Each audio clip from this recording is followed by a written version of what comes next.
എന്താണ് ശരിക്കും fan boy സംഭവം അല്ലെങ്കിൽ ഫാൻ ബോയ് ട്രീറ്റ്? നമ്മളിപ്പോൾ കുറേ നാളായിട്ട് കേൾക്കുന്നൊരു വേർഡാണ് ഫാൻ ബോയ് സംഭവം അല്ലെങ്കിൽ ഫാൻ ബോയ് ട്രീറ്റ്. ശരിക്കും ഇപ്പോഴും പലർക്കും മനസ്സിലായിട്ടില്ല എങ്ങനത്തെ മൂവീസാണ് ഫാൻ ബോയ് ട്രീറ്റ് ആയിട്ടും ഫാൻ ബോയ് സിനിമകളായിട്ടും വരുന്നത്. ഒരു ഡയറക്ടർ അയാൾ നല്ലോണം ഇഷ്ടപ്പെടുന്ന ഒരു ആക്ടർ കാണും, അയാളായിട്ട് വർക്ക് ചെയ്യണമെന്ന് അവർക്ക് ചെറുപ്പം മുതലേ ഭയങ്കര ഒരു ആഗ്രഹമായിരിക്കും. അവരുടെ സിനിമകളുടെ കുറച്ച് റെഫറൻസും സിഗ്നേച്ചേഴ്സും അങ്ങനെയെല്ലാം നല്ലൊരു കംപ്ലീറ്റ് പാക്കേജ് ആയിട്ട് കൊമേഴ്ഷ്യലി ആ സിനിമ പ്രസന്റ് ചെയ്യുമ്പോഴാണ് അതൊരു നല്ലൊരു ഫാൻ ബോയ് പടമായിട്ട് മാറുന്നത്.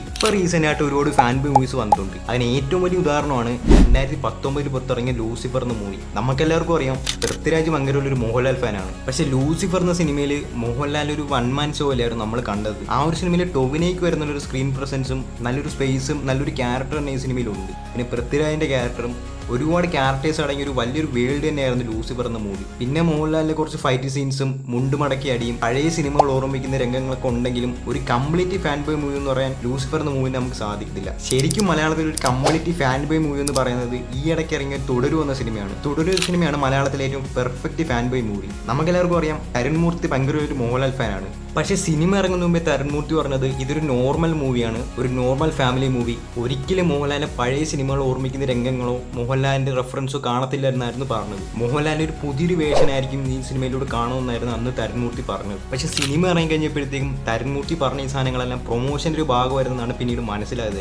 ഒരിക്കലും നോർമൽ മൂവിനെ ഒരുപാട് ഹൈപ്പ് കൂട്ടി ആ സിനിമയിൽ ഒരിക്കലും ബാധിക്കാതിരിക്കാൻ വേണ്ടിയാണ് പുള്ളി ഇതെല്ലാം പറഞ്ഞത് തന്നെ. തുടരുന്ന സിനിമയാണ് ശരിക്കും മോഹൻലാലിന് കിട്ടിയ ഏറ്റവും മികച്ച ഫാൻ ബോയ് മൂവി എന്നാണ് പറയാം. സിനിമയുടെ ഫസ്റ്റ് ഹാഫ് ശരിക്കും ഒരു നോർമൽ ഫാമിലി മൂവി പോലെ മോഹൻലാലിനെ കുറച്ച് പഴയ സിനിമകൾ ഓർമ്മിക്കുന്ന കുറച്ച് രംഗങ്ങൾ, മോഹൻലാലിനെ തന്നെ ട്രോളുന്ന കുറച്ച് രംഗങ്ങൾ, ഫണ്ണായിട്ടാണ് സിനിമയുടെ ഫസ്റ്റ് ഹാഫ് പോയത്. സെക്കൻഡ് ഹാഫിൽ ഒട്ടിത്തപ്പോഴത്തേക്കാണ് സിനിമ ശരിക്കും വേറൊരു ശൈലിയിലോട്ട് മാറിയത് തന്നെ. മോഹൻലാലിന്റെ സ്ക്രീൻ പ്രസൻസും സ്യാഗും ആ പഴയ ഓറയൊക്കെ ശരിക്കും തിരിച്ചിട്ടത് ശരിക്കും സെക്കൻഡ് ഹാഫിലായിരുന്നു. അങ്ങനെ മൊത്തത്തിൽ ഒരു കംപ്ലീറ്റ് പാക്കേജ് അടങ്ങിയ ഏറ്റവും ബെസ്റ്റ് ഫാൻ ബോയ് മൂവിയാണ് മലയാളത്തിലെ തുടരുന്ന സിനിമ.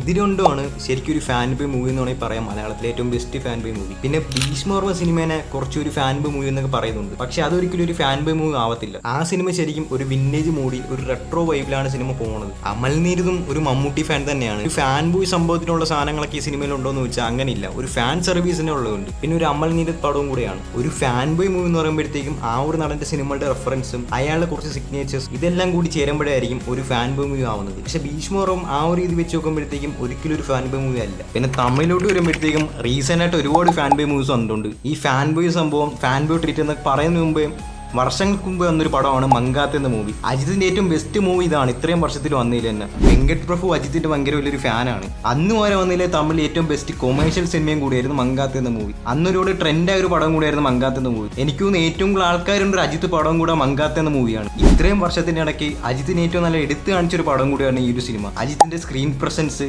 പെർഫോമൻസ്, അജിത്തിന്റെ കരിയറിൽ തന്നെ ഏറ്റവും ബെസ്റ്റ് പടം കൂടിയായിരുന്നു മങ്കാത്ത് എന്ന മൂവി. നായകനും വില്ലനും ഒരാൾ തന്നെ. പിന്നെ സിനിമയിൽ എടുത്തു പറയേണ്ട സിനിമയുടെ ഇന്റർവൽ ബ്ലോക്കാണ്.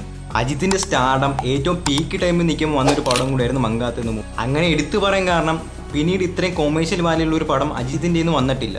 പിന്നെ ഇപ്പോൾ ഇറങ്ങിയ പടമാണ് ഗുഡ് ബാഡ് ആൻഡ് അഗ്ലി. അതിനെ എല്ലാവരും ഫാൻ ബോയ് സംഭവം, ഫാൻ ബോയ് ട്രീറ്റ് എന്നൊക്കെ എല്ലാവരും എടുത്ത് പറയുന്നുണ്ട്. പക്ഷേ ഏറ്റവും ബെസ്റ്റ് ഒരു ഫാൻ ബോയ് മൂവി ആണെങ്കിൽ കുറേ പഴയ പടങ്ങളുടെ റെഫറൻസും പഴയ സോങ്സും പിന്നെ എന്തൊക്കെ കാണിച്ചു കൂട്ടിയാൽ ഒരിക്കലും ഒരു ഫാൻ ബോയ് മൂവി ആവത്തില്ല. അതിന് നല്ലൊരു സ്റ്റോറിയും നല്ലൊരു സ്ട്രക്ചറും പിന്നെ അത് ഡിമാൻഡ് ചെയ്യുന്ന ഒരു മേക്കിംഗ് ഉണ്ടെങ്കിൽ എന്നാലേ അതിനൊരു ഫാൻ ബോയ് സംഭവം, ഫാൻ ബോയ് ട്രീറ്റ് എന്നൊക്കെ നമുക്ക് വിളിക്കാൻ പറ്റത്തുള്ളൂ. എന്നാൽ ഈ സിനിമ ഇഷ്ടപ്പെട്ടവരുണ്ട്, എന്നാൽ ഇഷ്ടപ്പെടാത്തവരുണ്ട്. അതുകൊണ്ട് ഗുഡ് ബാഡ് ആൻഡ് അഗ്ലി ഒരു പെർഫെക്റ്റ് ഫാൻ ബോയ് മൂവി അല്ല. സിനിമ എടുത്തു വെച്ചേക്കുന്നത് സ്പൂഫ് മൂവി പോലെയാണ്. പക്ഷേ ആ സിനിമയുടെ മേക്കിംഗ് ഡിമാൻഡ് ചെയ്യുന്ന സ്റ്റോറി ലൈൻ ഇല്ലാത്തതുകൊണ്ട് ഈ ഒരു സിനിമ ഒരിക്കലും പെർഫെക്റ്റ് ഫാൻ ബോയ് മൂവി ആയിട്ട് മാറത്തില്ല. പിന്നെ മങ്കാത്തയ്ക്ക് ശേഷം വന്നൊരു ബെസ്റ്റ് ഫാൻ ബോയ് മൂവി ആയിരുന്നു മെർസൽ എന്ന മൂവി. ആറ്റ്ലി ആയിരുന്നു സിനിമ സംവിധാനം ചെയ്തത്. ആറ്റ്ലി പണ്ട് മുതലേ വലിയൊരു വിജയ് ഫാനാണ്. ഒരു നോർമൽ കൊമേഴ്ഷ്യൽ മൂവി ആയിട്ടല്ല ആറ്റ്ലി മെർസൽ സിനിമനെ മേക്ക് ചെയ്തെടുത്തേക്കുന്നത്. വിജയ് എന്ന സ്റ്റാറിനെ നല്ലോണം യൂസ് ചെയ്തിട്ടുണ്ട്. അതിലൂടെ തന്നെ കുറച്ച് പൊളിറ്റിക്സും കൂടെ ആറ്റ്ലി പറഞ്ഞിട്ടുണ്ട്. പക്ഷേ എല്ലാ എലമെന്റ്സും അടങ്ങിയ അന്നേ വരെ വന്ന ഏറ്റവും ബെസ്റ്റ് ഫാൻ ബോയ് പടം കൂടിയായിരുന്നു മെർസൽ എന്ന മൂവി. വിജയ് സിനിമയിൽ ചെയ്തേക്കുന്ന 3 ക്യാരക്ടേഴ്സ് ആണ്. ആ ഒരു 3 ക്യാരക്ടേഴ്സും ഓഡിയൻസ് ആയിട്ട് നല്ലോണം കൺവേ ചെയ്യിപ്പിക്കാൻ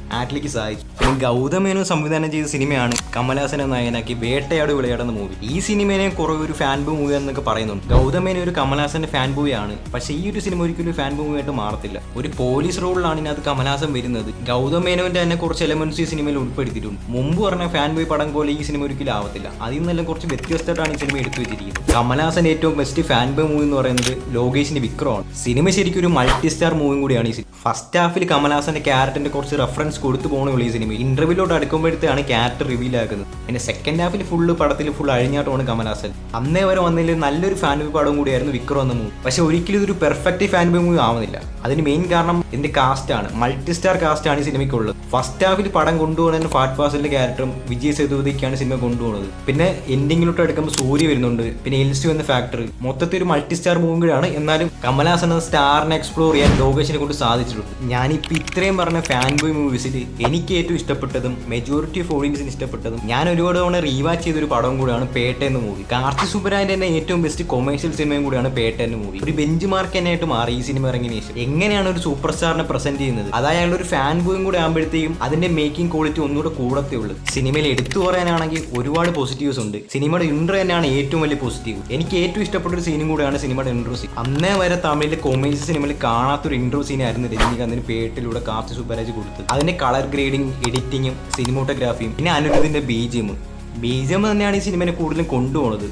ഒരു നോർമൽ കൊമേഴ്ഷ്യൽ സിനിമയ്ക്കുണ്ട് എല്ലാ എലമെന്റ്സും അടങ്ങിയ ഒരു നോർമൽ കൊമേഴ്ഷ്യൽ മൂവി ആണെങ്കിലും എന്തൊരു റീവാച്ചിങ് ഫാക്ടർ ഈ സിനിമയ്ക്കുണ്ട്. അതിന് മെയിൻ കാരണം അനിരുദ്ധിന്റെ ബീജിയം, പിന്നെ കാർത്തി സുബ്ബരാജിന്റെ മേക്ക് സ്റ്റൈല്, പിന്നെ രജനീകാന്തിന്റെ അഴിഞ്ഞാട്ടം. മുമ്പേ പറഞ്ഞ പടങ്ങളെല്ലാം ഒരു മൾട്ടി സ്റ്റാർ മൂവി കൂടി ആയിരുന്നു. പക്ഷെ അതിനകത്ത് കുറച്ച് ഫാൻ ബോയ് എലമെന്റ്സും ഉണ്ട്. പക്ഷെ ഇതിനകത്താണ് നായകന്റെ മാത്രം ഒരു കംപ്ലീറ്റ് അഴിഞ്ഞാട്ടം കണ്ടത്. രജനീകാന്തിന്റെ ഒരു 1 man show തന്നെയായിരുന്നു ഈ ഒരു സിനിമയിൽ. പിന്നെ പടത്തിലേക്ക് വരികയാണെങ്കിൽ ഒരുപാട് പഴയ പടങ്ങളുടെ റെഫറൻസ്, ഗൂസ് ബംസ് തരുന്ന കുറച്ച് മൊമെന്റ്സ് എല്ലാം കൂടെ അടങ്ങിയ ഒരു പെർഫെക്റ്റ് ഫാൻ ബോയ് പടമാണ് പേട്ട എന്ന മൂവി. ഇത്രയും സിനിമകളെ കുറിച്ച് ഞാനിവിടെ പറഞ്ഞപ്പോഴത്തേക്കും മെജോറിറ്റി ഓഫ് ഓഡിയൻസിന് പേട്ട എന്ന മൂവിയാണ് ആദ്യം മുതലേ മനസ്സിൽ വന്നിരുന്നത്. കാരണം അതൊരു ബെഞ്ച് മാർക്ക് തന്നെയാണ് ഫാൻ ബോയ് മൂവീസിൽ.